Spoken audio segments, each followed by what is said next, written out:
ಶ್ರೀಗುರುಭ್ಯೋ ನಮಃ ಪರಮಗುರುಭ್ಯೋ ನಮಃ ಶ್ರೀಮದಾನಂದತೀರ್ಥಭಗವತ್ಪಾದಾಚಾರ್ಯಗುರುಭ್ಯೋ ನಮಃ. ಶುಕ್ಲಾಂಬರಧರಂ ದೇವಂ ಶಶಿವರ್ಣಂ ಚತುರ್ಭುಜಂ ಪ್ರಸನ್ನವದನಂ ಧ್ಯಾಯೇತ್ ಸರ್ವವಿಘ್ನೋಪಶಾಂತಯೇ ಸರ್ವವಿಘ್ನಪ್ರಶಮನಂ ಸರ್ವಸಿದ್ಧಿಕರಂ ಪರಂ ಸರ್ವಜೀವಪ್ರಣೇತಾರಂ ವಂದೇ ವಿಜೇದಂ ಹರಿಂ. ವೇದೇ ರಾಮಾಯಣೇ ಚೈವ ಪುರಾಣೇ ಭಾರತೆ ತಥಾ ಆದಾವಂತೆ ಚ ಮಧ್ಯೆ ಚ ವಿಷ್ಣುಃ ಸರ್ವತ್ರ ಗೀಯತೆ. ಶ್ರಿಯಃಕಾಂತಾಯ ಕಲ್ಯಾಣ ನಿಧಯೇ ನಿಧಯೇರ್ಥಿನಾಂ ಶ್ರೀವೆಂಕಟನಿವಾಸಾಯ ಶ್ರೀನಿವಾಸಾಯ ಮಂಗಲಂ. ಕಲ್ಯಾಣಾದ್ಭುತಗಾತ್ರಾಯ ಕಾಮಿತಾರ್ಥಪ್ರದಾಯಿನೇ ಶ್ರೀಮದ್ವೆಂಕಟನಾಥಾಯ ಶ್ರೀನಿವಾಸಾಯ ತೇ ನಮಃ. ಭೂತೋ ನ ಭವಿಷ್ಯತಿ ಏತೇನ ಸತ್ಯವಾಕ್ಯೇನ ಸರ್ವಾರ್ಥಾನ್ ಸಾಧಯಾಮ್ಯಹಂ. ಸತ್ಯವತ್ಯಾಡವಾಳೋತ್ಥಂ ಸದ್ವಿದ್ಯಾಲತಯಾವೃತಂ ಶುಕಾದಿದ್ವಿಜಸನ್ನಾದಂ ವ್ಯಾಸಕಲ್ಪದ್ರುಮಂ ಭಜೆ. ನಮಸ್ತೆ ಪ್ರಾಣೇಶ ಪ್ರಣತಯುಃ ಆಯಾವನಿಮಗಾಃ. ನಮಃ ಸ್ವಾಮಿನ್ ರಾಮಪ್ರಿಯತಮ ಹನುಮನ್ ಗುರುಣ ನಮಸ್ತುಭ್ಯಂ. ಭೀಮಪ್ರಬಲತಮ ಕೃಷ್ಣೇಷ್ಟ ಭಗವನ್ ನಮಃ ಶ್ರೀಮನ್ಮಧ್ವ ಪ್ರತಿಶಸುದೃಶಂ ನೋ ಜಯ ಜಯ. ಅಭ್ರಮಂ ಭಂಗರಹಿತಂ ಅಜಡಂ ವಿಬಲಂ ಸದಾ ಆನಂದತೀರ್ಥಮುತಲಂ ಭಜೆ. ತಾಪತ್ರಯಾಪಹಂ ಭವತಿ ಯದನುಭಾವಾದೇಡಮುಕೋಪಿ ವಾಗ್ಮಿ ಜಡಮತಿರಪಿ ಜಂತುರ್ಜಾಯತೆ ಪ್ರಾಜ್ಞಮೂಲಿಃ. ಸಕಲವಚನಚೇತೋ ದೇವತಾ ಭಾರತಿ ಸಾ ಮಮೋತ್ಸಿ ನಿಧತ್ತಾಂ ಸನ್ನಿಧಿಂ ಮಾನಸೇ ಚ. ಮಿಥ್ಯಾಸಿದ್ಧಾಂತದುರ್ಧ್ವಾಂತ ವಿಧ್ವಂಸನ ವಿಚಕ್ಷಣಃ ಜಯತೀರ್ಥಾಕ್ಷತರಣಿಃ ಭಾಸತಾಂ ನೋ ಹೃದಂಬರೆ.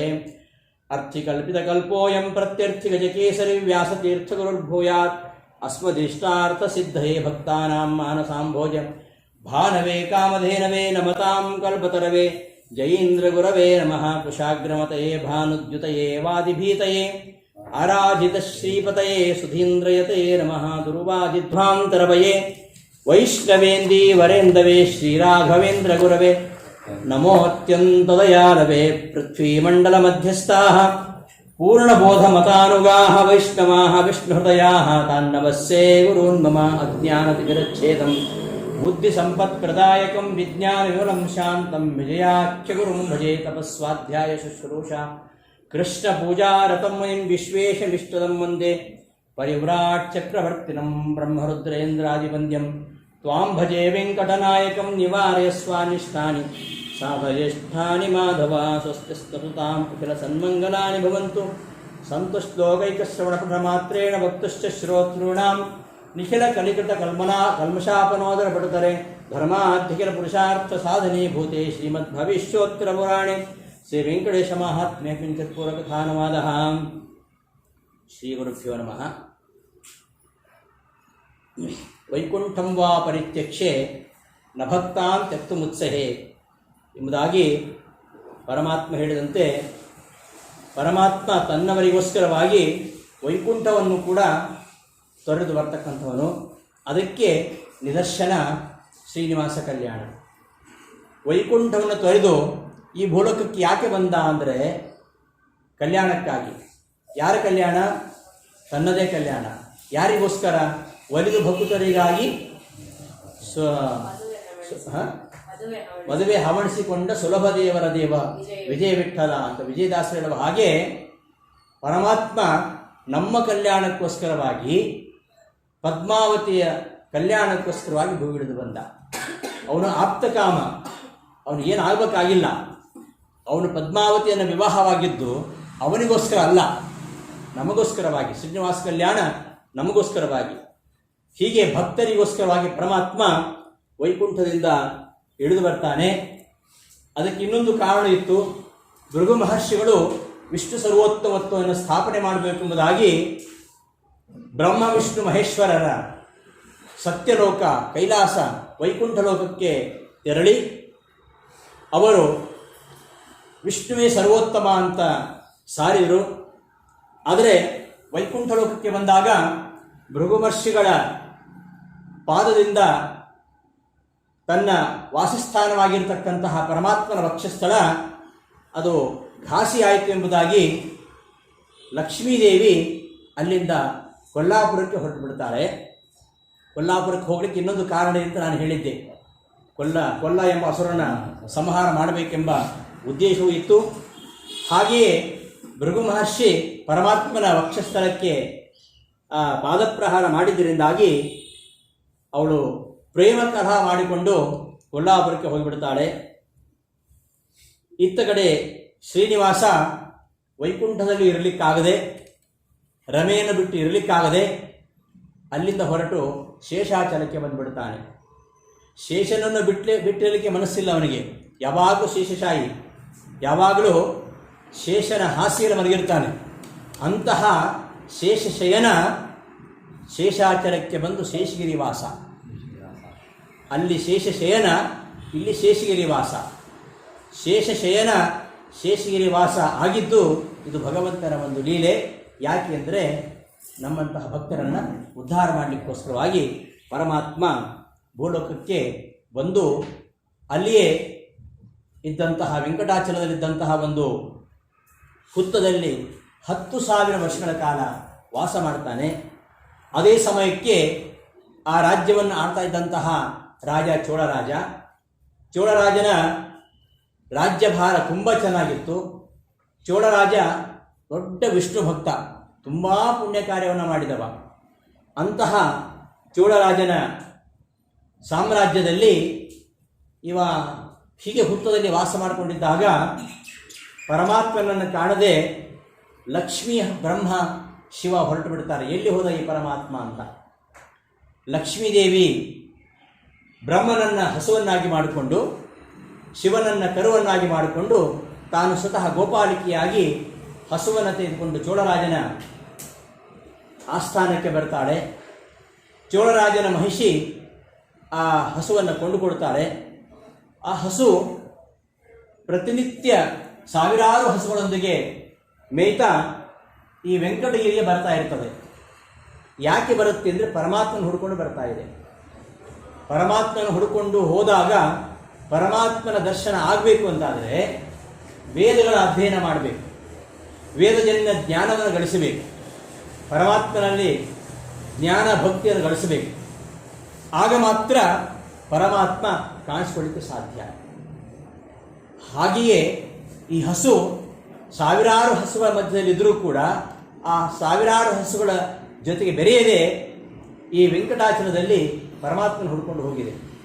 ಸಾವಿರಾರು ಹಸುಗಳ ಜೊತೆ ಇದ್ದರೂ ಕೂಡ ಪರಮಾತ್ಮನನ್ನು ಅರಸುವವರು ಸಂಸಾರದಲ್ಲಿ ಅವರು ಇದ್ದರೂ ನಿರ್ಲಿಪ್ತರಾಗಿರಬೇಕು. ಪದ್ಮಪತ್ರ ವಿವಾಂಭಸ ಅಂತ ಹೇಳುವ ಹಾಗೆ ನಿರ್ಲಿಪ್ತರಾಗಿರಬೇಕು.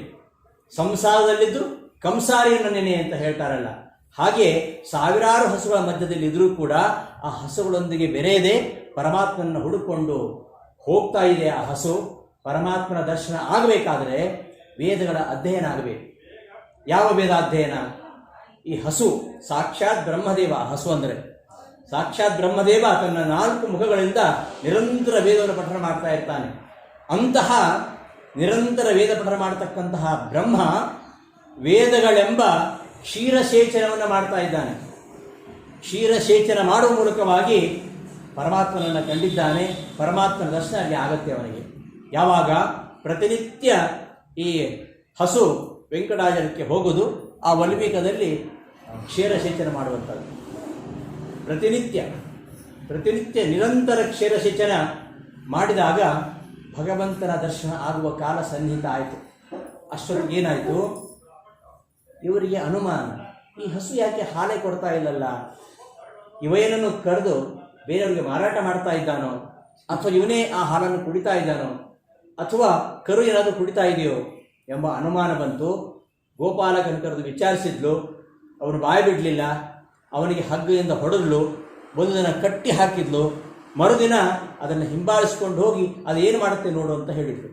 ಆ ಪ್ರಕಾರ ಆ ಗೋಪಾಲಕ ಹಸುವನ್ನು ಬೆನ್ನಟ್ಟಿಕೊಂಡು ಆ ವಲಿಮಿಕಕ್ಕೆ ಬಂದಾಗ ನೋಡ್ತಾನೆ, ಅದು ನಿರಂತರವಾಗಿ ಕ್ಷೀರಸೇಚನ ಮಾಡ್ತಾ ಇದೆ. ಸಿಟ್ಟು ಬಂತು ಇವನಿಗೆ. ಅದನ್ನು ನೋಡಿ ಕೊಡಲಿಯಿಂದ ಪ್ರಹಾರ ಮಾಡಲಿಕ್ಕೆ ಹೊರಟಾಗ ಪರಮಾತ್ಮ ಹುತ್ತದಿಂದ ಹಾವ ಬರುವ ರೀತಿಯಲ್ಲಿ ಅಲ್ಲಿಂದ ಆವಿರ್ಭವಿಸಿದ.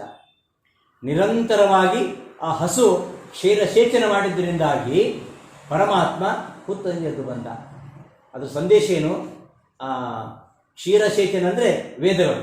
ವೇದಗಳನ್ನು ಅಧ್ಯಯನ ಮಾಡಿ ವೇದಾರ್ಥಜನ್ಯ ಜ್ಞಾನವನ್ನು ಗಳಿಸಿದ ಮೇಲೆ ಮಾತ್ರ ಪರಮಾತ್ಮನ ದರ್ಶನ ಆಗತ್ತೆ. ಹಾಗೆ ಕ್ಷೀರಸೇಚನ ಮಾಡಿದ್ರಿಂದಾಗಿ ಪರಮಾತ್ಮ ಎದ್ದು ಬಂದ. ಹಸುವಿಗೆ ಹೊಡಿತಾ ಇದ್ದಾನೆ ಅವನು. ಆ ಏಟನ್ನು ತಾನೇ ತೆಗೆದುಕೊಂಡ. ಯಾಕೆ ತಾನೇ ತೆಗೆದುಕೊಂಡ ಅಂದರೆ ಭಕ್ತರಿಗೆ ಬೀಳ್ತಕ್ಕಂತಹ ಏಟನ್ನು ಅವನು ಯಾವತ್ತೂ ಸಹಿಸಿಕೊಳ್ಳೋದಿಲ್ಲ. ಭಕ್ತರ ಕಷ್ಟವನ್ನು ಪರಿಹಾರ ಮಾಡಲಿಕ್ಕೆ ಭಗವಂತ ಓಡಿ ಬರ್ತಾನೆ. ಈ ಹಸು ಪ್ರತಿನಿತ್ಯ ನನಗೆ ಕ್ಷೀರಸೇಚನ ಮಾಡ್ತಾ ಇದೆ. ಅಂತಹ ತನ್ನನ್ನು ನಂಬಿದ ಈ ಭಕ್ತರನ್ನು ರಕ್ಷಣೆ ಮಾಡಲಿಕ್ಕೋಸ್ಕರವಾಗಿ ಭಕ್ತರ ಮೇಲೆ ಬಹಳ ಪ್ರೀತಿ ಪರಮಾತ್ಮನಿಗೆ. ನಮೇ ಭಕ್ತಃ ಪ್ರಣಶ್ಯತೆ ನಮೇ ಭಕ್ತಃ ಪ್ರಣಶ್ಯಂತೆ. ಗೀತೆಯಲ್ಲಿ ಬಾರಿ ಬಾರಿ ಕೃಷ್ಣ ಹೇಳ್ತಾನೆ, ನನಗೆ ಭಕ್ತ ಅಂದರೆ ತುಂಬ ಪ್ರೀತಿ ಪಾತ್ರ, ಹೌದು ಯಾವತ್ತೂ ಅವನಿಗೆ ನಾಶ ಇಲ್ಲ. ಅಂತಹ ಭಕ್ತನಾಗಿರತಕ್ಕಂತಹ ಆ ಹಸುವಿಗೆ ಏಟು ಬಿದ್ದಾಗ ಅದನ್ನು ಸಹಿಸಲಿಲ್ಲ, ತಾನೇ ಆ ಏಟನ್ನು ತೆಗೆದುಕೊಂಡ. ತನ್ನ ಭಕ್ತರಿಗೆ ಬರತಕ್ಕಂತಹ ಕಷ್ಟಗಳನ್ನು ತಾನೇ ಪರಮಾತ್ಮ ಎದುರಿಸ್ತಾನೆ, ತನ್ನ ಭಕ್ತರ ಸಂಕಷ್ಟಗಳನ್ನು ಪರಿಹಾರ ಮಾಡ್ತಾನೆ ಎಂಬ ಸಂದೇಶವನ್ನು ತಿಳಿಸಲಿಕ್ಕೋಸ್ಕರವಾಗಿ ಆ ಶೇಷಾಚಲವಾಸಿಯಾಗಿರ್ತಕ್ಕಂತಹ ಶ್ರೀನಿವಾಸ ಆ ಏಟನ್ನು ತಾನೇ ತೆಗೆದುಕೊಂಡ. ತಲೆ ಒಡೆದು ಹೋಯಿತು, ರಕ್ತಧಾರೆ ಚಿಮ್ತಾ ಇದೆ. 7 ತಾಳೆ ಬರದಷ್ಟು ಎತ್ತರಕ್ಕೆ ರಕ್ತಧಾರೆ ಚಿಮ್ತಾ ಇರೋದನ್ನು ನೋಡಿ ಆ ಗೋಪಾಲಕ ಅಲ್ಲಿಯೇ ಮೂರ್ಛಿತನಾಗಿ ಸತ್ಯ ಹೋದ. ವಿಷಯ ಏನು ಗೊತ್ತಾಗಲಿಲ್ಲ. ಹಸು ಹಿಂತಿರುಗಿ ಹೋಯಿತು, ಮಹಾರಾಣಿ ಮುಂದೆ ಹೊರಡಾಡಿತು. ಏನು ಅರ್ಥ ಆಗಲಿಲ್ಲ, ಏನೋ ಆಗಿದೆ ಅಂತ ಅನ್ನಿಸ್ತು. ಮತ್ತೊಬ್ಬ ದೂತನನ್ನು ಕಳಿಸಿದ. ಆ ದೂತ ಬಂದೆಲ್ಲ ನೋಡಿಕೊಂಡು ಹೋಗಿ ರಾಜನಿಗೆ ವರ್ತಮಾನ ತಿಳಿಸಿದ. ರಾಜ ಅಲ್ಲಿಗೆ ಬರ್ತಾನೆ. ಆಗ ಚೋಳರಾಜ ಬಂದಾಗ ಆ ಚೋಳರಾಜನಿಗೆ ಪರಮಾತ್ಮ ಶಾಪವನ್ನು ಕೊಡ್ತಾನೆ. ಶಾಪ ಕೊಟ್ಟರು ಕೂಡ ಮುಂದೆ ಅವನಿಗೆ ಸುಖ ಆಗಲಿ ಎಂಬುದಾಗಿ ಶಾಪವನ್ನು ಕೊಟ್ಟು ಅವನನ್ನು ಉದ್ಧಾರ ಮಾಡಿ ತನ್ನ ಗಾಯ ಪರಿಹಾರ ಆಗಬೇಕು, ತನ್ನ ಕಷ್ಟ ಪರಿಹಾರ ಆಗಬೇಕು. ಕಷ್ಟ ಪರಿಹಾರ ಮಾಡ್ಕೋಬೇಕಂದ್ರೆ ಕಷ್ಟ ಬಂದಾಗ ನಮ್ಗೆ ನೆನಪಾಗೋದು ಯಾರು ಅಂದರೆ ಒಂದು ತಾಯಿ, ಮತ್ತೊಂದು ಗುರು. ಹರವೃಷ್ಟೇ ಗುರುಸ್ತ್ರಾತ. ಪರಮಾತ್ಮ ಕೈ ಬಿಟ್ಟರು ಗುರುಗಳ ಕೈ ಬಿಡುವುದಿಲ್ಲ. ಆ ಗುರು ಎಂಥವನು ಅಂತ ನಾನು ಮೊನ್ನೆ ಹೇಳಿದ್ದೇನೆ. ಅಂತಹ ಗುರುಗಳಾಗಿರ್ತಕ್ಕಂಥ ಬೃಹಸ್ಪತ್ಯಾಚಾರ್ಯರನ್ನು ಕರೆದ. ಅವರು ಬಂದರು, ಅವನ ಗಾಯವನ್ನು ನಿವಾರಣೆ ಮಾಡಿದರು. ಸಂಸಾರದಲ್ಲಿ ಏನೇ ಕಷ್ಟ ಬಂದರೂ ಕೂಡ ಗುರುಗಳಿಗೆ ನಾವು ಶರಣಾಗತರಾದರೆ ಗುರುಪ್ರಸಾದೋ ಬಲವಾನ್. ಗುರುಗಳ ಅನುಗ್ರಹ ಇದ್ದರೆ ಯಾವ ಕಷ್ಟವೂ ಇರುವುದಿಲ್ಲ ಎಂಬ ಸಂದೇಶವನ್ನು ಬೃಹಸ್ಪತಿಯ ಈ ಒಂದು ಉದಾಹರಣೆ ಮೂಲಕವಾಗಿ ಪರಮಾತ್ಮ ತೋರಿಸ್ತಾ ಮುಂದೆ ತನಗೆ ಇರಲಿಕ್ಕೋಸ್ಕರವಾಗಿ ಒಂದು ಜಾಗವನ್ನು ಹುಡುಕಿಕೊಂಡು ವರಾಹದೇವರ ಹತ್ರ ಬರ್ತಾನೆ. ವರಾಹದೇವರ ಹತ್ರ ಯಾಕೆ ಹೋದ? ಚೋಳರಾಜನನ್ನೇ ಕೇಳ್ಬೋದಿತ್ತು. ಹೆಂಗೂ ದೊಡ್ಡ ತಪ್ಪು ಮಾಡಿದ್ದಾನೆ ಚೋಳರಾಜ, ಅವನಲ್ಲಿ ಪರಿಹಾರ ಕೇಳ್ಬೋದಿತ್ತು. ಆಗಿರೋ ಅಪಘಾತಕ್ಕೆ ಪರಿಹಾರ ಕೇಳ್ಬೋದಿತ್ತು. ಆದರೆ ಯಾರನ್ನೂ ಬೇಡಬಾರದು ಅಂತ. ಹಾಡಿದರೆ ಎನ್ನೊಡೆಯನ ಹಾಡುವೆ, ಬೇಡಿದರೆ ಎನ್ನೊಡೆಯನ ಬೇಡುವೆ, ಒಡೆಯಿಗೆ ಒಡಲ ತೋರುವೆ ಅಂತ ದಾಸರು ಹೇಳಿದ ಹಾಗೆ ಯಾರನ್ನೂ ಬೇಡಬಾರದಂತೆ. ವಿನಾ ದೈನ್ಯೇನ ಜೀವನ. ಪರಮಾತ್ಮ ನಾವು ನಿತ್ಯ ಪೂಜೆ ಮಾಡಿ ಏನು ಕೇಳ್ತೇವೆ? ಅನಾಯಾಸೇನ ಮರಣಂ ವಿನಾ ದೈನ್ಯೇನ ಜೀವನ. ದೈನ ಜೀವನ ಕೊಡಬೇಡ, ಇನ್ನೊಬ್ಬರ ಮುಂದೆ ದೇಹಿ ಅಂತ ಹೇಳಬಾರದು, ಅಂತಹ ಭಿಕ್ಷುಕರಾಗಬಾರದು, ಸ್ವಾಭಿಮಾನದಿಂದ ಬದುಕಬೇಕು, ಯಾರಲ್ಲೂ ಬೇಡಬಾರದು. ಆ ರೀತಿಯಲ್ಲಿ ಜೀವನ ಮಾಡಬೇಕು. ಅದಕ್ಕೋಸ್ಕರ ಪರಮಾತ್ಮ ಯಾರಲ್ಲೂ ಬೇಡಬಾರದು ಅಂತ ವರಾಹದೇವರಲ್ಲಿ ಬೇಡಿದ. ವರಾಹ ಬೇರೆ ಅಲ್ಲ, ಪರಮಾತ್ಮ ಬೇರೆ ಅಲ್ಲ, ತನ್ನದೇ ಇನ್ನೊಂದು ರೂಪ. ಹಾಗಾಗಿ ವರಾಹದೇವರಲ್ಲಿ ಕೇಳಿಕೊಂಡ. ವರಾಹದೇವರು ಅವನಿಗೆ ಸಾಕಷ್ಟು ಜಾಗವನ್ನು ಕೊಟ್ಟಿದ್ದಾರೆ, ಅಲ್ಲಿಯೇ ವಾಸವಾಗಿದ್ದಾನೆ. ಹೀಗೆ ಕೆಲವು ದಿನ ಕಳೆದ ಮೇಲೆ ಶ್ರೀನಿವಾಸ ಬೇಟೆಗಾಗಿ ಹೊರಡ್ತಾನೆ. ಒಳ್ಳೆ ಶುದ್ಧವಾಗಿರ್ತಕ್ಕಂತಹ ಶುಭ್ರವಾದ ವಸ್ತು ಉಟ್ಟುಕೊಂಡು ಉತ್ತರೀಯವನ್ನು ಧಾರಣ ಮಾಡಿ ತಲೆಗೆ ಪೇಟ ಸುತ್ತುಕೊಂಡು ಕಟ್ಟಿಗೆ ಕಾಂಚಿ ಬಂಧನವನ್ನು ಮಾಡಿಕೊಂಡು ಹಣೆಗೆ ಚಂದನ ಹಾಗೂ ತಿಲಕಗಳನ್ನು ಧಾರಣ ಮಾಡಿ ಒಬ್ಬ ಕಿರಾತ ಹೇಗೆ ಸಿದ್ಧನಾಗಿ ಬೇಟೆಗೆ ಹೋಗಬೇಕು ಆ ರೀತಿಯಲ್ಲಿ ಸಿದ್ಧನಾಗಿ ವಾಯುದೇವರನ್ನೇ ಕುದುರೆಯನ್ನಾಗಿ ಮಾಡಿಕೊಂಡು ಬೇಟೆಗೆ ಹೊರಟಿದ್ದಾನೆ.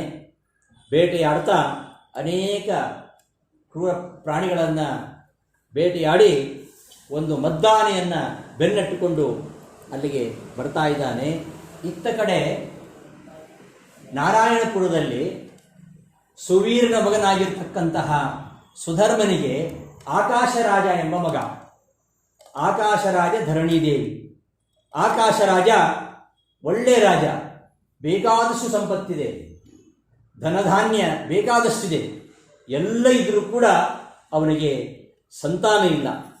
ಅಂತಹ ಸಂತಾನ ಪ್ರಾಪ್ತಿಗೋಸ್ಕರವಾಗಿ ತುಂಬ ಪುಣ್ಯ ಕಾರ್ಯಗಳನ್ನು ಮಾಡ್ತಾ ಇದ್ದಾನೆ. ಏನಾದರೂ ಕೂಡ ಅವನಿಗೆ ಸಂತಾನ ಆಗ್ತಾ ಇಲ್ಲ.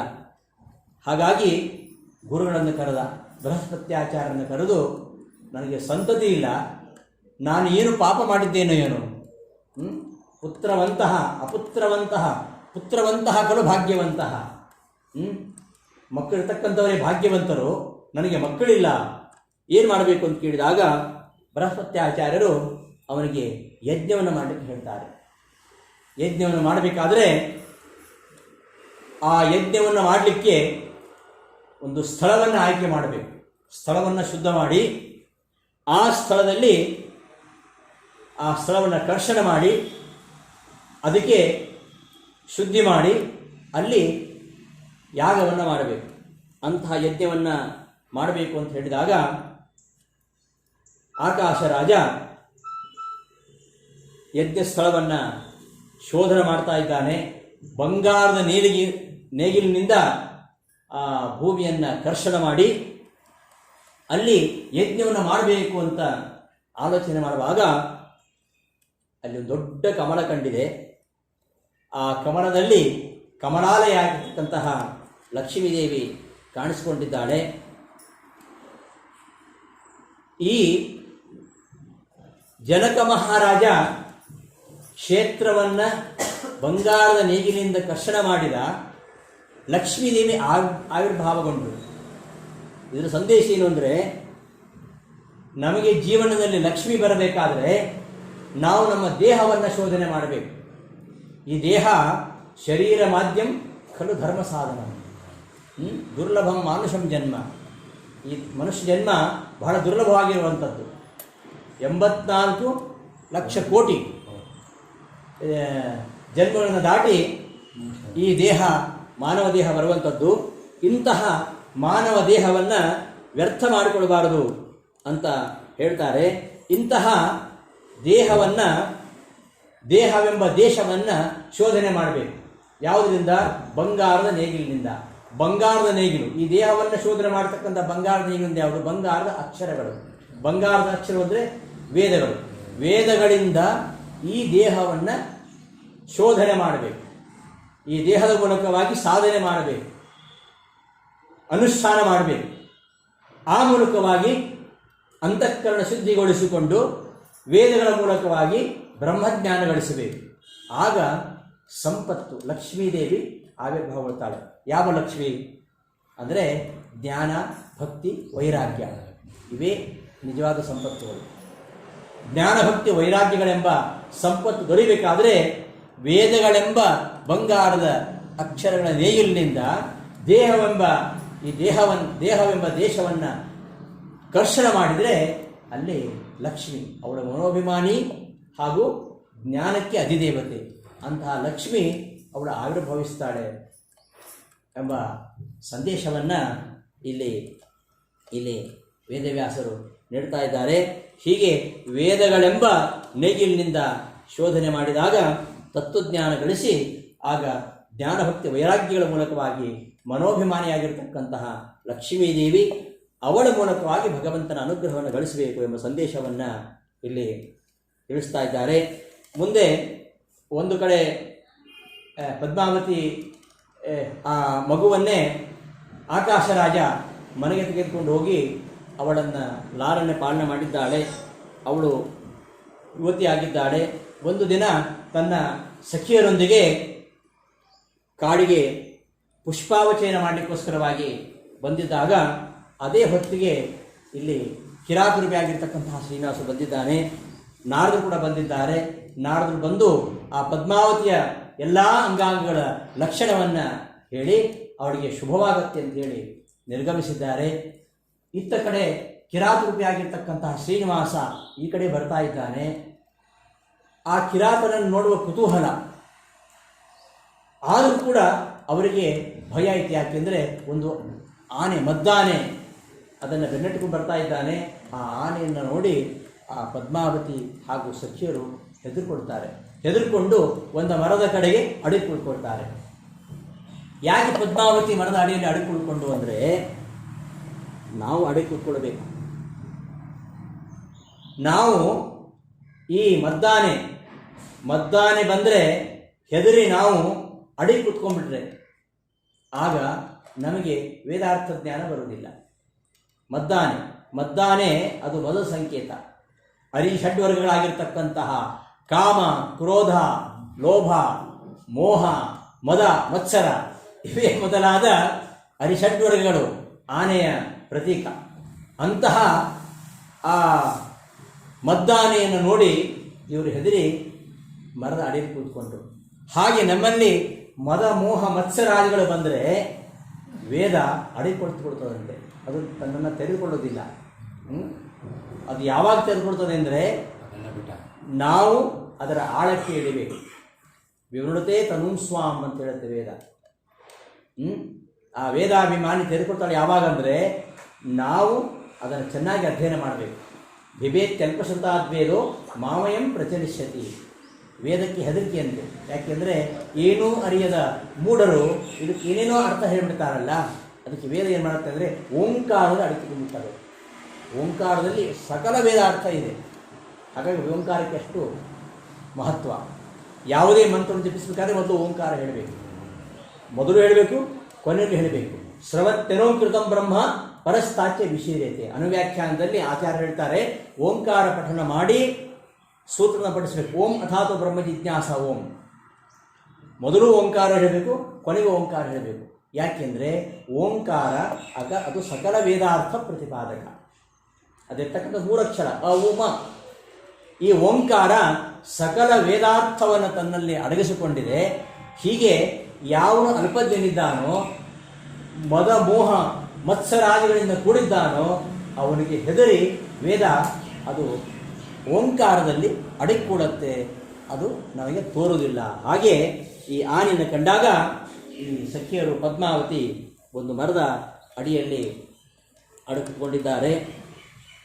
ಆಮೇಲೆ ಆನೆಲ್ಲ ದೂರ ಹೋಯಿತು. ಕಿರಾತ ಬಂದ, ಅವನನ್ನು ನೋಡಬೇಕು ಕುತೂಹಲ. ಹತ್ತಿರ ಬಂದ, ಪದ್ಮಾವತಿಯ ಒಳಗೆ ಬಂದ ದುರ್ಗಾರುಡನಾಗಿ. ಕೇಳಿದ, ಪರಿಚಯ ಕೇಳಿದ, ತನ್ನ ಪರಿಚಯ ಹೇಳಿದ. ಸ್ವಲ್ಪಲ ಮಾತು ಜೋರಾಗಿ ಆಯಿತು. ಕೊನೆಗೆ ಸಿಟ್ಟು ಬಂತು ಪದ್ಮಾವತಿಗೆ. ಅವಳು ಕಲ್ಲು ಬೀಸಾಡಿತು ಅವನ ಕಡೆಗೆ. ಪರಮಾತ್ಮನಿಗೇನೂ ಆಗೋದಿಲ್ಲ. ಕಲ್ಲು ಬೀಸಾಡಿದರೂ ಹೂ ಬೀಸಾಡಿದಾಗ ಆಗ್ತದೆ, ಅವನಿಗೆ ಏನೂ ಆಗೋದಿಲ್ಲ. ಕುದುರೆಗೆ ಕಲ್ಲು ಬಿದ್ದಾಗ ಕುದುರೆ ಸತ್ತು ಹೋಯಿತು. ಕುದುರೆ ಸತ್ತು ಹೋದ್ಮೇಲೆ ತುಂಬ ದುಃಖ ಆಯಿತು ಈ ಶ್ರೀನಿವಾಸನಿಗೆ. ಸರಿ, ಆ ಕುದುರೆಯನ್ನು ಅಲ್ಲೇ ಬಿಟ್ಟು ಅಲ್ಲಿಂದ ಹೊರಟ. ಯಾಕೆ ಹೊರಟ ಅಂದರೆ ವಾಯು ಇಲ್ಲದ ಜಾಗದಲ್ಲಿ ಪರಮಾತ್ಮ ಇರುವುದಿಲ್ಲ. ವಾಯು ಎಲ್ಲ ಕಡೆ ಇದ್ದಾನೆ, ವಾಯು ಇಲ್ಲದ ಜಾಗ ಇಲ್ಲ. ವಾಯುದೇವರು ಸೂತ್ರನಾಮಕನಾಗಿ ಇಡೀ ಜಗತ್ತನ್ನೇ ಧಾರಣ ಮಾಡಿದ್ದಾರೆ. ವಾಯುರ್ವೈ ಗೌತಮ ಸೂತ್ರಂ ಎಂಬುದಾಗಿ ಉಪನಿಷತ್ತು ಹೇಳುತ್ತೆ. ವಾಯುವಿಗೆ ಸೂತ್ರ ಅಂತ ಹೇಳ್ತಾರೆ. ಯಾಕೆ ಅಂದರೆ ಒಂದು ದಾರ ಎಲ್ಲ ಮಣಿಗಳನ್ನು ಹೇಗೆ ಹಿಡಿದಿಟ್ಕೊಂಡಿರ್ತದೋ ಹಾಗೆ ವಾಯುದೇವರು ಇಡೀ ಪ್ರಪಂಚವನ್ನು ಹಿಡಿದುಕೊಂಡಿದ್ದಾರೆ. ಅಂತಹ ವಾಯುದೇವರು ಎಲ್ಲ ಕಡೆ ವ್ಯಾಪಿಸಿದ್ದಾರೆ. ಹಾಗಾಗಿ ಆ ವಾಯುದೇವರಿಲ್ಲ ಜಾಗವೇ ಇಲ್ಲ. ಎಲ್ಲಿ ವಾಯುದೇವರು ಇಲ್ಲವೋ ಅಲ್ಲಿ ಪರಮಾತ್ಮ ಇರುವುದಿಲ್ಲ.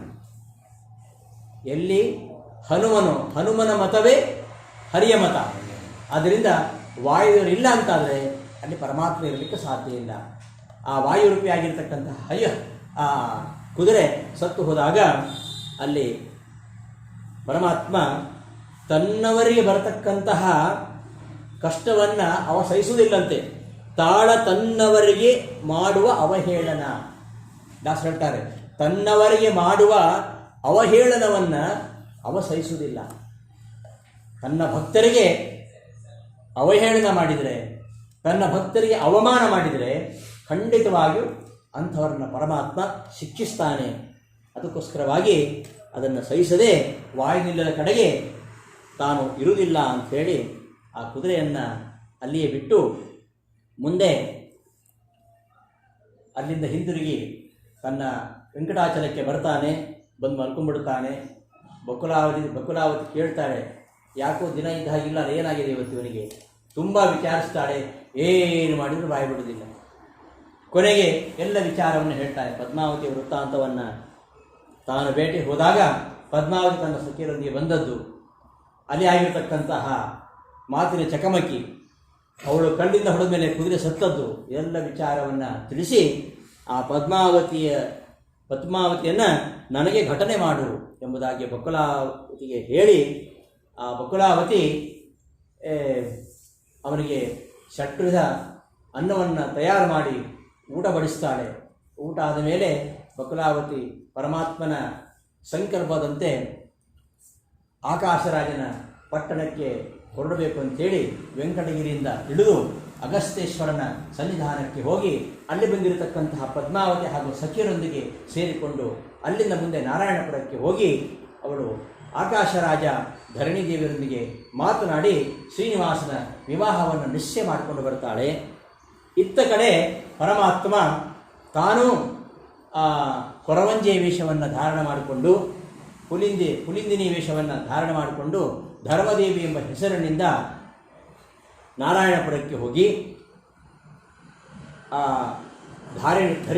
ಧರಣಿದೇವಿ ಹತ್ತಿರ ಎಲ್ಲ ವಿಚಾರವನ್ನು ಹೇಳಿ ಪದ್ಮಾವತಿಯ ಈ ಒಂದು ಕಾಯಿಲೆಗೆ ಏನು ಕಾರಣ ಅದೆಲ್ಲವನ್ನು ತಿಳಿಸಿ ಆ ಪದ್ಮಾವತಿಯನ್ನು ಶ್ರೀನಿವಾಸನಿಗೆ ಕೊಡಬೇಕೆಂಬುದಾಗಿ ಹೇಳಿ ಅವ ಹಿಂತಿರುಗಿ ಬರ್ತಾನೆ. ಅಷ್ಟರಲ್ಲಿ ಶುಕಾಚಾರ್ಯರು ಕೂಡ ಬರ್ತಾರೆ.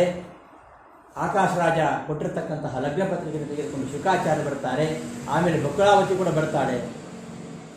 ಬಕುಲಾವತಿ ಮಾಡಿದ್ದೇನಿಲ್ಲ, ಎಲ್ಲ ಪರಮಾತ್ಮನೇ ಮಾಡಿದ್ದಾನೆ. ಆದರೂ ಕೂಡ ಅದೆಲ್ಲ ಕ್ರೆಡಿಟನ್ನು ಬಕುಲಾವತಿ ಕೊಟ್ಟ.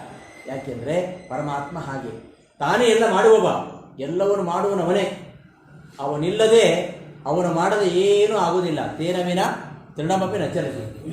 ಅವನೇ ಎಲ್ಲ ಜೀವರೊಳಗಿದ್ದು ಪ್ರತಿಯೊಬ್ಬರ ಜೀವದಲ್ಲಿ 72,000 ನಾಡಿಗಳಲ್ಲಿ 36,000 ಬಲಬದಿಯಲ್ಲಿ 36,000 ಎಡಬದಿಯಲ್ಲಿ 72,000 ನಾಡಿಗಳಲ್ಲಿ 72,000 ರೂಪಗಳಿಂದಿದ್ದು ತತ್ವಾಭಿಮಾನಿ ದೇವತೆಗಳ ಒಳಗೆ ಇರತಕ್ಕಂತಹ ಮುಖ್ಯ ಪ್ರಾಣದೇವರ ಅಂತರ್ಯಾಮಿಯಾಗಿ ಇದ್ದು ಎಲ್ಲ ಕಾರ್ಯವನ್ನು ಅವನೇ ಮಾಡಿಸುವವ.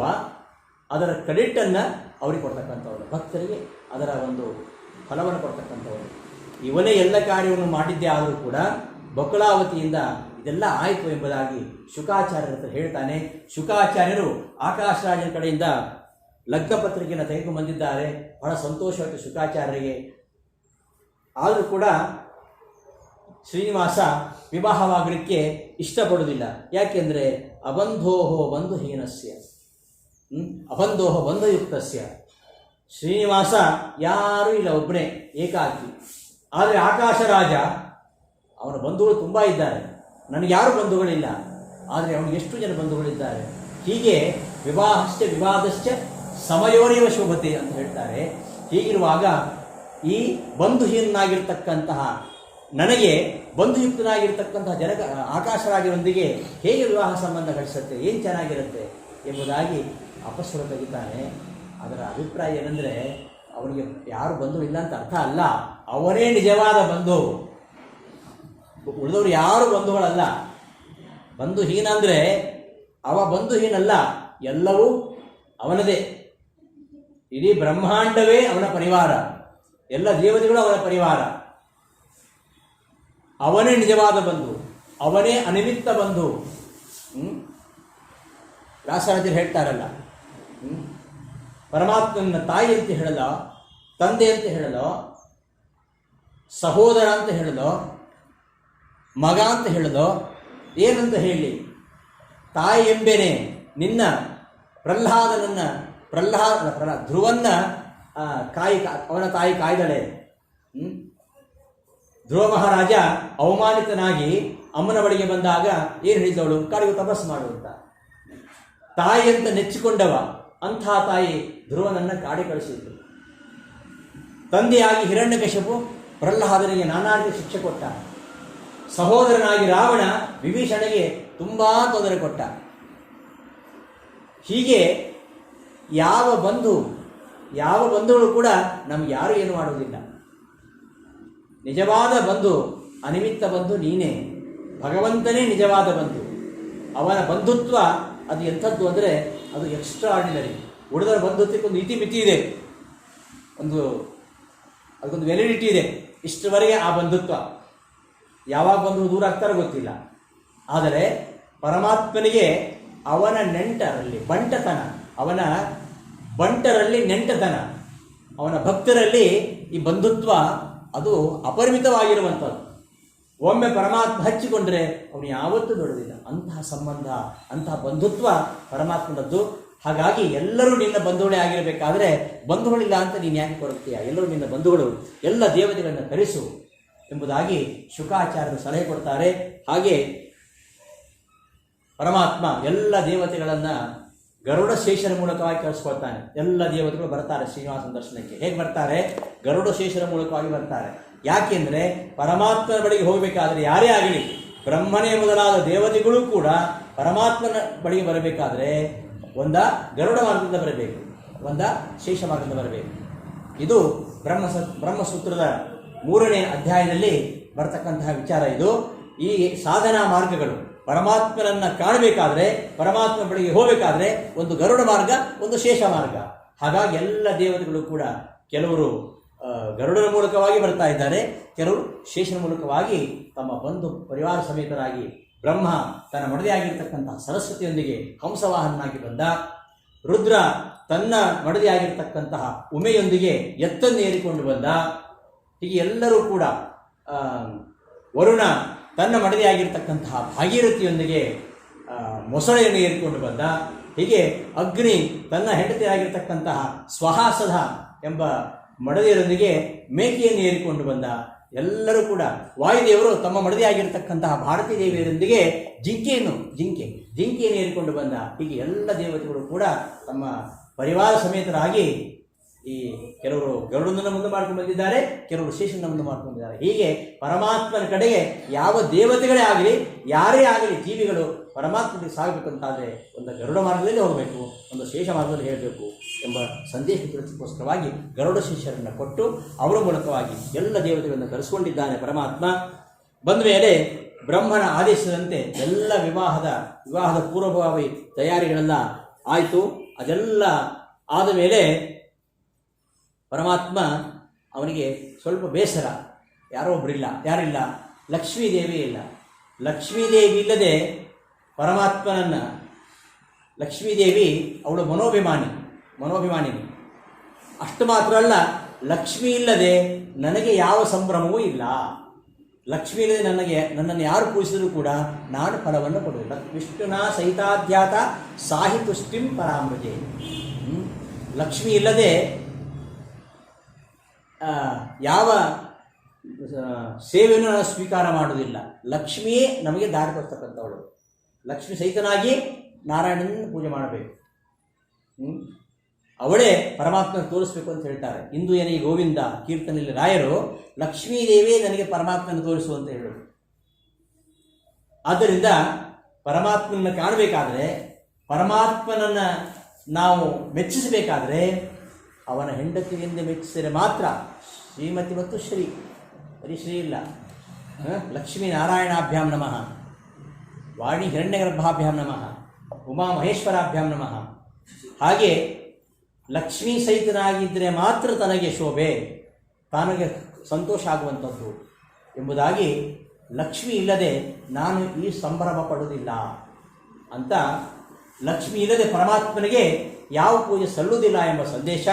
ಅದರ ಜೊತೆಗೆ ತಾನು ವಿವಾಹವಾಗ್ತಾ ಇರಬೇಕಾದರೆ ತನ್ನ ಮೊದಲನೇ ಮಡದಿಯಾಗಿರ್ತಕ್ಕಂತಹ ಲಕ್ಷ್ಮಿಯನ್ನು ಕರೆಸಿಕೊಂಡು ಅವಳ ಒಪ್ಪಿಗೆಯನ್ನು ತೆಗೆದುಕೊಂಡು, ಅವಳು ಒಪ್ಪಿದರೆ ಮಾತ್ರ ನಾನು ಇನ್ನೊಂದು ಮದುವೆ ಆಗಬೇಕು ಎಂಬ ಸಂದೇಶವನ್ನು ಲೋಕಕ್ಕೆ ನೀಡಲಿಕ್ಕೋಸ್ಕರವಾಗಿ ಕೊಲ್ಲಾಪುರದಿಂದ ಮಹಾಲಕ್ಷ್ಮಿಯನ್ನು ಕರೆಸಿಕೊಂಡ. ಹೀಗೆಲ್ಲ ದೇವತೆಗಳು ಬಂದಿದ್ದಾರೆ, ಮಹಾಲಕ್ಷ್ಮಿ ಬಂದಿದ್ದಾಳೆ, ಎಲ್ಲ ಸಿದ್ಧತೆ ಆಯಿತು.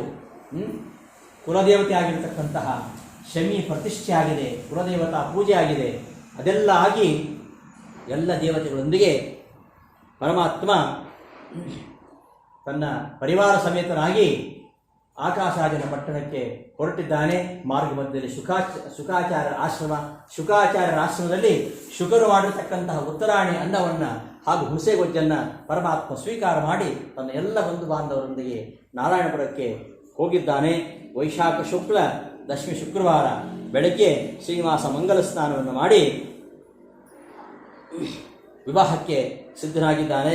ಅಳಿಯನಾಗಿರ್ತಕ್ಕಂತಹ ಶ್ರೀನಿವಾಸನನ್ನು ಆಕಾಶರಾಜ ಐರಾವತದಲ್ಲಿ ಕುಳ್ಳಿರಿಸಿಕೊಂಡು ಸಕಲ ಅಲಂಕಾರಗಳಿಂದ ಅಲಂಕೃತರಾಗಿರ್ತಕ್ಕಂತಹ ಅರಮನೆಗೆ ಕರೆದುಕೊಂಡು ಹೋಗ್ತಾನೆ. ಎಲ್ಲ ದೇವತೆಗಳು, ಋಷಿಗಳು, ವಿಪ್ರರು ಎಲ್ಲ ಬಂದಿದ್ದಾರೆ. ಬಂದಂತಹ ಅಳಿಯನಿಗೆ ತೋಂಡಮಾನನ ಮಡದಿ ಕುಂಕುಮೋದದಿಂದ ನೀರಾಜನ ಮಾಡಿದ್ದಾಳೆ. ಹೀಗೆ ಕಲ್ಯಾಣ ಮಂಟಪದಲ್ಲಿ ರತ್ನ ವೇದಿಕೆಯಲ್ಲಿ ರತ್ನ ಸಿಂಹಾಸನದಲ್ಲಿ ಪರಮಾತ್ಮನನ್ನು ಕುಳ್ಳಿರಿಸಿ ಆಕಾಶರಾಜ ಅವನಿಗೆ ವರಪೂಜೆಯನ್ನು ಮಾಡಿದ್ದಾನೆ. ಧರಣಿಯೊಂದಿಗೆ ಕನ್ಯಾದಾನ ಸಂಕಲ್ಪವನ್ನು ಮಾಡಿ ಆ ಧರಣಿ ಸಹಿತನಾಗಿರ್ತಕ್ಕಂತಹ ಆಕಾಶರಾಜ ಬಂಗಾರದ ಕಲಶದಿಂದ ಸ್ವಾಮಿ ಪುಷ್ಕರಣಿ ತೀರ್ಥ ಜಲದಿಂದ ಪುರೋಹಿತ ಹೇಳ್ತಕ್ಕಂತಹ ಸಹಸ್ರಶೀರ್ಷ ಪುರುಷ ಇತ್ಯಾದಿ ಮಂತ್ರದಿಂದ ಶ್ರೀನಿವಾಸನ ಪಾದಗಳನ್ನು ತೊಳೆದು ಆ ವಿಷ್ಣು ಪಾದೋದಕವನ್ನು ತಲೆಯಲ್ಲಿ ಧಾರಣ ಮಾಡಿ ತನ್ನ ಮನೆಯೂ ಕೂಡ ಪ್ರೋಕ್ಷಣೆ ಮಾಡಿದ್ದಾನೆ. ಪದ್ಮಾವತಿಯನ್ನು ಚೆನ್ನಾಗಿ ಅಲಂಕಾರ ಮಾಡಿದ್ದಾರೆ. ಮುಹೂರ್ತ ಪ್ರಾಪ್ತವಾಗಿದೆ ಎಂದಾಗ ಮಂಗಳಾಷ್ಟಕ ಪಠಣದೊಂದಿಗೆ ಪದ್ಮಾವತಿ ಹಾಗೂ ಶ್ರೀನಿವಾಸರ ವಿವಾಹ ಮಹೋತ್ಸವ ಅದು ಜರುಗಿದೆ. ಆಗ ರಾಜ ಪರಮಾತ್ಮನಿಗೆ ತನ್ನ ಮಗಳಾಗಿರ್ತಕ್ಕಂತಹ ಪದ್ಮಾವತಿಯನ್ನು ಕೊಡ್ತಾ ಇದ್ದಾನೆ. ಕನ್ಯಾದಾನ ಕಾಲದಲ್ಲಿ ಶ್ರೀನಿವಾಸನಿಗೆ ಏನು ಕೊಟ್ಟ ಎಂಬುದನ್ನು ಹೇಳ್ತಾರೆ.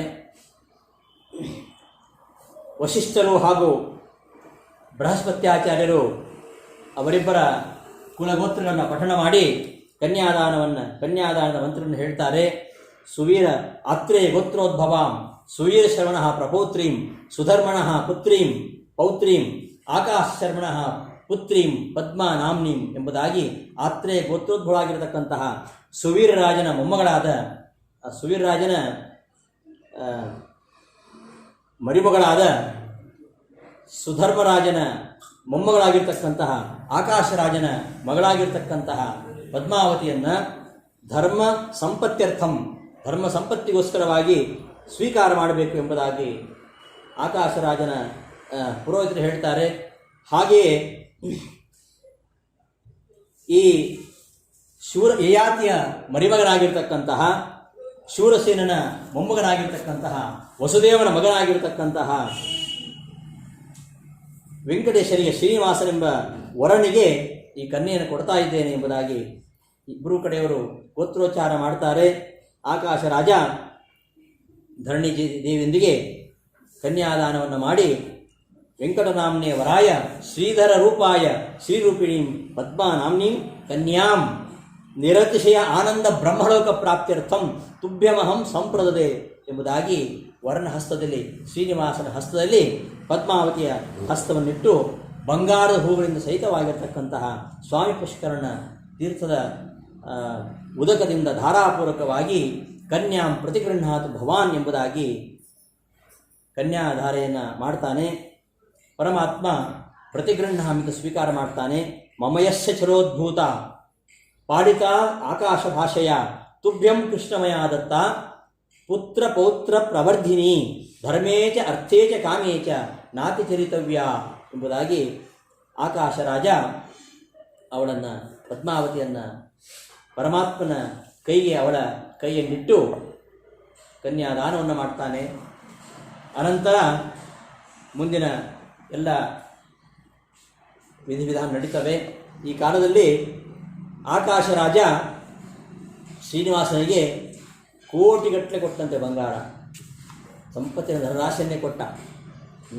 ಕನ್ಯಾದಾನ ಮಾತ್ರ ಸಾಕು, ಅದರಿಂದ ತೃಪ್ತನಾಗಿದ್ದೇನೆ, ನಿನ್ನ ಇದ್ದ ಹಾಗೆ ನಾನು ನಿನ್ನ ಮಗನಂತೆ ಇದ್ದವನು ನಾನು, ಇದೆಲ್ಲ ಯಾಕೆ ಆದರೂ ಕೂಡ ನೀನು ಕೊಡ್ತೀಯ, ಯಾಕೆಂದರೆ ನಿನಗೊಬ್ಬಳೇ ಮಗಳು, ನನಗೇನೋ ಬೇಡ, ಆದರೂ ನೀನು ಕೊಡ್ತೀಯಲ್ಲ ತಗೊಳ್ಬೇಕು ನಾನು, ಯಾಕೆ ನನಗೇನು ಬೇಡ, ನೀನು ಕನ್ಯಾದಾನ ಮಾಡಬೇಕಲ್ಲ, ನಿನ್ನ ಜೀವನದಲ್ಲೇ ಕನ್ಯಾದಾನ ಒಂದೇ ಸಲ, ಹಾಗಿರುವಾಗ ಕನ್ಯಾದಾನ ಮಾಡ್ತಕ್ಕಂಥವನು ಇದೊಂದೇ ಕನ್ಯಾದಾನ ಅಂಥೇಳಿ ಉತ್ತಮ ಕಲ್ಪದಿಂದ ನೀನು ಮಾಡ್ತಾ ಇದ್ದೀಯಾ ಆ ಒಂದು ಅನುಸಂಧಾನದಿಂದ. ಆದ್ದರಿಂದ ವೈವಾಹ ಕರ್ಮದಲ್ಲಿ ತುಂಬ ಚತುರ ನೀನು, ದಾನ ಮಾಡೋದರಲ್ಲಿ ತುಂಬ ದಾನಕರ್ಮ ತತ್ಪರ ನೀನು. ಇಂತಹ ನಿನ್ನ ದಾನ ಅದು ನಿಮಿತ್ತ ಅಷ್ಟೇ, ಯಾವುದನ್ನು ಕೊಡಬೇಕಂತಿಲ್ಲ. ಆದರೂ ಕೂಡ ನೀನು ಕೊಡಬೇಕಾಗಿದ್ದನ್ನೆಲ್ಲ ಕೊಡು. ನನಗೆ ಕೊಡಬೇಕಾಗಿರತಕ್ಕಂತಹ ರತ್ನಖಚಿತವಾಗಿರ್ತಕ್ಕಂತಹ ಒಡವೆಯನ್ನು ಕೊಡುವಂತ ಕೇಳ್ತಾನೆ ಪರಮಾತ್ಮ. ಆಕಾಶ ರಾಜ ಶ್ರೀನಿವಾಸನಿಗೆ 100 ಭಾರ ಅಂದರೆ 400 ಮಣ ಭಾರದ ಕಿರೀಟವನ್ನು, ಕೇಯೂರಗಳನ್ನು, ಮತ್ತು ಕಟಿಕಾಂಚಿಯನ್ನು, ನೂಪುರಗಳನ್ನು, ಎಲ್ಲ ಬಂಗಾರದೆ ಪಾದುಕೆಗಳನ್ನು, ರಾಮ ಮುದ್ರಾಂಕಿತವಾಗಿರತಕ್ಕಂತಹ 10 ಉಂಗುರಗಳನ್ನು, ಅನರ್ಘ್ಯವಾಗಿರತಕ್ಕಂತಹ 7 ಪದಕಗಳನ್ನು, ಮುತ್ತಿನ ಮಾಲೆಗಳನ್ನು, ರತ್ನ ಖಚಿತವಾಗಿರತಕ್ಕಂತಹ 2 ಕಂಕಣಗಳನ್ನು, ಮತ್ತು 60 ಮಣ ಭಾರ, 60 ಮಣ ಅಲ್ಲ, 60 × 100 6,000 ಮಣ ಅಷ್ಟು ಭಾರದ ಊಟದ ಪಾತ್ರೆ, ಊಟದ ತಟ್ಟೆ, ಅಷ್ಟು ಭಾರದ ಊಟದ ತಟ್ಟೆ, ಇನ್ನು ಎಲ್ಲ ಸಣ್ಣ ಸಣ್ಣ ಪಾತ್ರೆಗಳು, ದೊಡ್ಡ ದೊಡ್ಡ ಜಲಪಾತ್ರೆಗಳು, ಮತ್ತು 64 ಪಾನೀಯ ಪಾತ್ರೆಗಳು, 64 ಪಾನೀಯ ಪಾತ್ರೆಗಳು, ಇವೆಲ್ಲವನ್ನು ಕೊಟ್ಟು ಶ್ರೀನಿವಾಸನಿಗೆ ಕನ್ಯಾದಾನವನ್ನು ಮಾಡಿದ್ದಾನೆ. ಮುಂದೆ ಎಲ್ಲ ವೈವಾಹಿಕ ಮಹೋತ್ಸವೆಲ್ಲ ಮುಗಿದ ಮೇಲೆ ಎಲ್ಲ ದೇವತೆಗಳು ಶ್ರೀನಿವಾಸನ ಕಲ್ಯಾಣವನ್ನು ಸಂಭ್ರಮಿಸಿ ಆನಂದಪಟ್ಟು ಅವರೆಲ್ಲ ಅವರವರು ಊರಿಗೆ ತಮ್ಮ ತಮ್ಮ ಲೋಕಕ್ಕೆ ತೆರಳುತ್ತಾ ಇದ್ದಾರೆ. ಹೀಗೆ ಶ್ರೀನಿವಾಸ ಪದ್ಮಾವತಿಯರ ವಿವಾಹ ಮಹೋತ್ಸವವನ್ನು ಶತಾನಂದರು ಜನಕ ಮಹಾರಾಜನಿಗೆ ಹೇಳ್ತಾ ಇದ್ದಾರೆ. ಈ ಒಂದು ಶ್ರೀನಿವಾಸನ ಕಲ್ಯಾಣ ಮಹಾತ್ಮ್ಯವನ್ನು ಯಾರು ಕೇಳ್ತಾರೆ ಅವರ ಭಾಗ್ಯವನ್ನು ಹೇಳ್ತೀನಿ ಕೇಳು ಅಂತ ಶತಾನಂದರು ಜನಕ ಮಹಾರಾಜನಿಗೆ ಹೇಳ್ತಾ ಇದ್ದಾರೆ. ಕೋಟಿ ಕನ್ಯಾ ಪ್ರದಾನೇನ, ಕೋಟಿ ಕನ್ಯೆಯರನ್ನು ದಾನ ಮಾಡಿದ ಫಲ, ಮತ್ತು ಸಮುದ್ರ ಪರ್ಯಂತ, ಚತುಸ್ಸಾಗರ ಪರ್ಯಂತ ಭೂಮಿಯನ್ನು ದಾನ ಮಾಡಿದ ಫಲ, ಎಷ್ಟು ಫಲ ಬರ್ತದೋ ಅಷ್ಟು ಫಲ ಒಂದು ಕನ್ಯೆಯ ವಿವಾಹ ಮಾಡಿದರೆ ಬರ್ತದೆ. ಹಾಗೆಯೇ ಇಂತಹ ಜನಕರಾಜ ಇಂತಹ ಶ್ರೀನಿವಾಸನ ಕಲ್ಯಾಣ ಮಹೋತ್ಸವವನ್ನು ಯಾರು ಕೇಳ್ತಾರೆ ಅವರಿಗೆ ಕೋಟಿ ಕನ್ಯಾದಾನ ಮಾಡಿದ ಫಲ ಬರುತ್ತೆ. ಇಂತಹ ವಿವಾಹ ಅಧ್ಯಾಯದ ಮಹಾತ್ಮೆಯನ್ನು ಯಾರು ಆದರದಿಂದ ಕೇಳ್ತಾರೋ ಅವರಿಗೆ ಇಷ್ಟು ಫಲ ಬರ್ತದೆ. ಕೋಟಿ ಕನ್ಯಾ ದಾನ ಮಾಡಿದ ಫಲ, ಸಮುದ್ರ ಪರ್ಯಂತ ಇರತಕ್ಕಂತಹ ಭೂದಾನದ ಫಲ ಬರುತ್ತೆ. ಹೇ ರಾಜ, ನೀನು ಈ ವೆಂಕಟೇಶನ ಅನುಗ್ರಹದಿಂದ ನಿನಗೆ ಮುಂದೆ ದೊಡ್ಡ ಉತ್ಸವ ಆಗಲಿಕ್ಕಿದೆ. ನೀನು ನಿನ್ನ ಮಕ್ಕಳ ಬಗ್ಗೆ ಆತಂಕಗೊಂಡಿದ್ದೀಯಾ. ನಿನ್ನ 7 ಜನ ಗಂಡು ಮಕ್ಕಳು ಹಾಗೂ 6 ಜನ ಹೆಣ್ಣು ಮಕ್ಕಳು, ಅಣ್ಣ ತಮ್ಮ ಸೇರಿ, ಇಷ್ಟು ಮಕ್ಕಳ ಭವಿಷ್ಯ ಏನು, ಅವರ ಮುಂದೆ ಜೀವನ ಏನು, ಅದರ ಬಗ್ಗೆ ಚಿಂತಿತನಾಗಿದ್ದೀಯಾ. ಅದರಲ್ಲಿಯೂ ಸೀತೆಯ ಬಗ್ಗೆ ತುಂಬ ಚಿಂತಿತನಾಗಿದೆ. ಯಾಕೆ? ಸೀತೆ ಸ್ವಂತ ಮಗಳನ್ನು ತಿಳ್ಕೊಂಡ್ಬಿಟ್ಟಿದ್ದಾನೆ, ಸ್ವಂತ ಮಗಳೇ ಅಂತ ಹೇಳ್ತಾನೆ. ಯಾಕೆಂದರೆ ಕುಶಧ್ವಜ ಅವನು ಬೃಹಸ್ಪತಿಯ ಮಗ ಕುಶಧ್ವಜನ ಸಾಕ್ಷಾತ್ ಮಗಳು ವೇದವತಿ, ಆ ವೇದವತಿಯೇ ಪದ್ಮಾವತಿ. ಹಾಗಾಗಿ ಆ ವೇದವತಿ ಬೇರೆ ಯಾರಲ್ಲ, ಅವಳು ಸಾಕ್ಷಾತ್ ಲಕ್ಷ್ಮಿ. ಹಾಗಾಗಿ ಆ ಲಕ್ಷ್ಮಿಯೇ ವೇದವತಿಯಾಗಿ ಹುಟ್ಟಿದ್ರಿಂದ ಆ ವೇದವತಿ ಕುಶಧ್ವಜನ ಮಗಳು, ಆ ಕುಶಧ್ವಜ ನನ್ನ ತಮ್ಮನ ಮಗಳು, ನನ್ನ ಮಗಳೇ. ಆದ್ದರಿಂದ ಸೀತೆ ಅವಳು ನನ್ನ ಮಗಳೇ ಎಂಬುದಾಗಿ ಆ ಒಂದು ಸಂಭ್ರಮದಿಂದ ಅವಳ ವಿವಾಹ ಹೇಗಾಗುತ್ತೋ ಏನೋ. ರಾವಣನ ಭಯ, ಅನೇಕ ಕೆಟ್ಟ ರಾಜರುಗಳ ಭಯ, ಆ ಕೊಲ್ಲ ಅಸುರ ಎಲ್ಲ ರಾಜಕುಮಾರಿಯರನ್ನು ಕದ್ದುಕೊಂಡು ಹೋಗಿ ಆ ಕೊಲ್ಲಪುರದಲ್ಲಿ ಅವರನ್ನು ಬಚ್ಚಿಟ್ಟು ಹೇಗೆ ಅವರ ಚಾರಿತ್ರ್ಯವನ್ನು ಹಾಳು ಮಾಡ್ತಾ ಇದ್ದ, ಅದೆಲ್ಲವನ್ನು ಕೇಳ್ತಕ್ಕಂತಹ ವಿಚಾರ. ಹಾಗಾಗಿ ತನ್ನ ಮಕ್ಕಳಿಗೆ ಇಂತಹ ಸಂಕಷ್ಟ ಬರಬಾರದು ಅಂತ ಅವನು ಚಿಂತಿತನಾಗಿ ಈ ಶ್ರೀನಿವಾಸನ ಶೇಷಾಚರ ಮಹಾತ್ಮೆಯ ವೆಂಕಟಗಿರಿ ಮಹಾತ್ಮೆಯನ್ನು ಅವನು ಕೇಳಿದ್ದಾನೆ. ಅದರ ಫಲವಾಗಿ ನೀನು ಮುಂದೆ ಒಳ್ಳೆ ಫಲವನ್ನು ಅನುಭವಿಸ್ತೀಯ. ಮಂಗಲ ಮಹೋತ್ಸವ, ನಿನ್ನ ಮಗಳ ಮಂಗಳ ಮಹೋತ್ಸವ, ದೊಡ್ಡ ಉತ್ಸವ ಬಹಳ ದೊಡ್ಡ ಪ್ರಮಾಣದಲ್ಲಿ ನಡೆಯುತ್ತೆ. ಈ ಶ್ರೀನಿವಾಸನ ಚರಿತ್ರೆಯನ್ನು ನಾನು ನಿನಗೆ ಹೇಳಿದ್ದೇನೆ. ಈ ಶ್ರೀನಿವಾಸನ ವಿವಾಹ ಚರಿತ್ರೆ ಕೇಳ್ತಕ್ಕಂಥವರಿಗೆ ಖಂಡಿತವಾಗೂ ಶುಭವಾಗುತ್ತೆ. ಕೇಳುವವರಿಗೆ ಹಾಗೂ ಕೇಳಿಸುವವರಿಗೆ ಅಂದರೆ ಹೇಳುವವರಿಗೆ ಎಲ್ಲ ಅಭೀಷ್ಟಗಳು ಸಿದ್ಧವಾಗ್ತದೆ. ಎಲ್ಲರಿಗೂ ಇದು ಮಂಗಳಪ್ರದವಾಗಿರುವಂಥದ್ದು.